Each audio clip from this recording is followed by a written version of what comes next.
Hey there, this is Charles, and I'm here with Rain, the beautiful character model and rig from the Blender Foundation. She's freely available from studio.blender.org. Today we're going to be talking about the Audio2Face panel, which is now available with the Omniverse version of Blender. The Audio2Face panel is a tool to help you get your characters out of Blender easier and into Audio2Face, and to also get the shapes that Audio2Face generates back onto your characters in Blender with a minimum of effort. Let's have a look at Rain. The base version of Rain that you can download from the website, her head is cut off. What I did here is I've actually gone in and stitched it on because I think that a lot of people out there are going to have a question of how they can get shapes out of Audio2Face and into Blender if their character has a full body with the head without a seam. And that's what this is all about today. On the panel we have two buttons, Export Static and Export Dynamic. Audio2Face has static meshes, which do not deform, and dynamic meshes, which do deform with the face. So let's have a look at what static meshes would look like. I'm going to grab both eyes and hit Export Static. You can see that the add-on builds a set of collections and creates duplicates of the geometry with special naming. I'm going to take this left eye, bring it in, and place it in the left eye mesh socket, and the right eye goes into the right eye mesh socket. I'll explain why we're doing this once we export. For the gums, I'm just going to come up here to the body and grab the gums. We have both of those in there. Now, one thing about the add-on, we do not go and bake modifiers. In this case, the gums have a mirror modifier live on them, and I believe the lower gums have shapes on them. So I'm going to just come in here and remove those shapes. We're not going to worry about this coming back in because we can always just go to an earlier version of our file, but we do need to have this geometry available in Audio2Face if we want to be able to visualize. Now that that's been done, we're going to come over here and just hit Control A to apply the mirror and do the same for the upper gums. There we go. And now I'm going to grab both lower and upper and hit Export Static. We will grab the lower gums and drag them into the lower gums socket here. Similar thing for the tongue. We're going to grab the tongue, but instead of Export Static, we're going to hit Export Dynamic because the tongue does change shape. We'll grab that and put that into the tongue mesh socket. And you'll notice that we now have a dynamic collection as well. For the head, I promised we were going to cut our head off and send just the head itself over to Audio2Face. If we come into edit mode, I'm going to link select all of these pieces by hitting L. And I'm just going to box select with B. Although I'm using the old 2.79 keyboard shortcuts in case you're trying to follow along. So just the head selected now. And you'll notice that these buttons no longer work because we're in edit mode.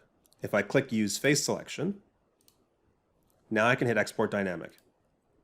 It will pull only the faces that were selected and split those off for this shape. I'm going to take this and move it into skin mesh. That's going to be the main driver. We're going to skip the eyelashes, but maybe the eyebrows would be helpful for positioning, so I'm also going to grab that. You'll notice use faces must be in polygon edit mode, so I'm going to uncheck that. We're not taking just a piece of this, so let's export dynamic. And now we should be good to go. If we hide our original collection, we'll see that we have a good setup for the face, including all of the teeth and tongue on the inside. All right. I've already chosen a spot on disk to save this. We'll be saving it as rain.usdc. I'm also checking export with project file. These sockets that we've set up here will now be exported as part of the project file so that we don't have to reset them up in Audio2Face. I'll show you what that means in a second. Let's hit export. And then join me over in Audio2Face once I've got this loaded, and we'll see how this looks on the other side. All right, here we are in the Audio2Face application. We have our default scene. Let's first look at the rain.usdc file. So that was the name of the file that I picked. And as you can see, all of our meshes are here. However, the character face mesh selections have not been picked. If we come and now pick the rain project file, you'll see that that has all been filled in for you based on what you set up in Blender. And any additional meshes have also been filled in. So let's set up our character. Okay, we have our regular Audio2Face setup here with the two heads. And of course, if you're used to Audio2Face, you know that the first thing we're going to have to do is start picking points to match between the two characters.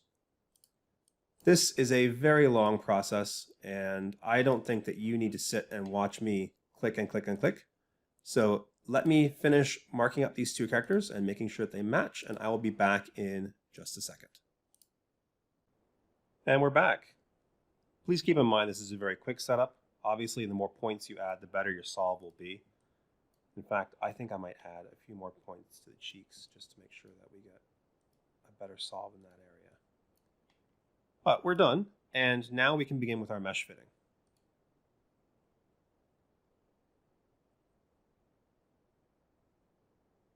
All right, we'll do our post wrap,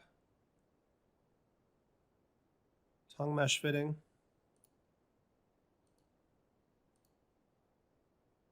Obviously, I'm skipping a few steps here, but we're basically done. We have everything that we need, and we have a whole bunch of shapes. We can preview in the stage and have a look at how some of these have come out. Got our smiles and some of those BMP shapes. That's looking pretty good. Let's export what we have back to Blender.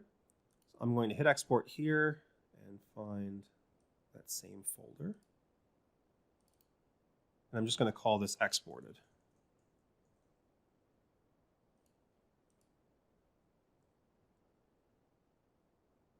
Perfect. We're going to head back over to Blender. I will see you there in a second. Back where we left Rain in Blender, let's have a look at importing our file. We'll just go to the import path. And again, we exported it as exported.usd, but we actually want the USD scale one here. So we'll hit choose USD file and then import rig. Before, what happened was it would bring in the exported file with the skeleton and a bunch of other stuff, and it wouldn't be exactly where it needed to be. So I've modified that, and we have this A2F import that has everything we need. Now you can immediately hit transfer shape data. So I'd like to just really quickly turn off the Audio2Face stuff, and we'll come on to Rain's mesh again. Let's look at her blend shapes. So she still has blend shapes. She has all the shapes that were there. I guess they're correctives from the rig itself. So watch what happens when I hit transfer shape data. Now we have all of these other shapes, like her brows. And let me see if I can find that cheek one that I like the most, cheek puff. Okay, so all of those shapes have come over to the face. The rig has not been broken. Her head has not been cut off on this side.